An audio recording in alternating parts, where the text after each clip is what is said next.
iwo maitira ako wamukadzi wemunhu ka totora chete aiwo wakutsano munana woda you need grace saurira Sauri. you need grace Need grace. I need grace maitira Ibi sauri kana manje mukadzi wemunhu ndarika ini ndeupi kwa mukadzi. Need grace ani? Murume wacho ndeupi. Need you grace need grace inini amini digresi ini Ah. yonyaya kuti ini digresi Maitira Makuda kutanga dzimwe.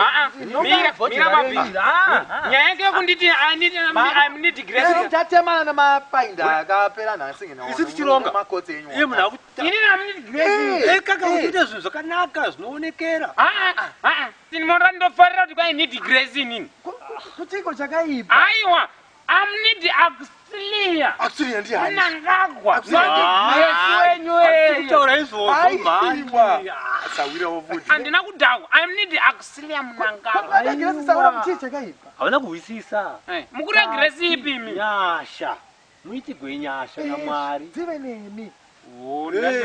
mwari wakuitire nyasha nai mukuri yagresi Tatozwa kukuzurwa nebhodhoro repusi ne. naikwarinunga benichikuruwai negresi wenyu Tamai tari. Ah. Tayo tikurumdoga. amunidi akusilia boys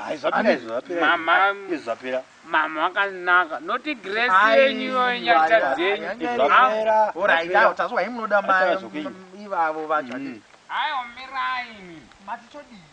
ai nidigresi mimi My wifi.